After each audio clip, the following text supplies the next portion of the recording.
আজকের ভিডিওতে আপনাদেরকে দেখা যাবো কীভাবে আপনারা একটি লোগো এডিট করবেন এবং সিম্পল লোগো এডিট করবেন ঠিক এভাবে। এইরকম লোগো আপনিও পারবেন মাত্র এক ক্লিকে এডিট করতে। তো চলুন শুরু করা যাক আজকের ভিডিও। তো আপনি যদি নতুন হয়ে থাকেন আমার চ্যানেলে, অবশ্যই চ্যানেলটি সাবস্ক্রাইব করে দিবেন। আমরা সর্বপ্রথম চলে যাব মোবাইল স্ক্রিনে। তো সর্বপ্রথম প্লে স্টোরে গিয়ে সার্চ করবেন টুনমি সার্চ করার পরে যে অ্যাপসটি আসবে ওই অ্যাপসটি ইনস্টল করে নেবেন। আমার কাছে ইনস্টল আছে, তাই আমি ওপেন করলেই চলবে। তো ওপেন করার পরে যে ড্যাশবোর্ডটি আসবে সেই ড্যাশবোর্ডেই দেওয়া থাকবে অনেক রকম টেম্পল, যেগুলো ক্লিক করে আপনি নিজের ইচ্ছামতো ফটো এডিট করতে পারেন।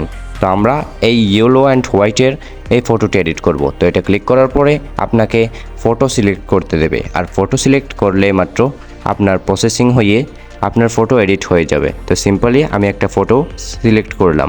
সিলেক্ট করার পরে নেক্সট স্টেপে ক্লিক করলেই একটি দুটি অ্যাডস দেখিয়ে সেভ অপশন আসবে, আর সেভ টু ডিভাইস ক্লিক করে আপনি ডাউনলোড করে নেবেন। ডাউনলোড করার পরে আপনার ফটো এডিট কমপ্লিট।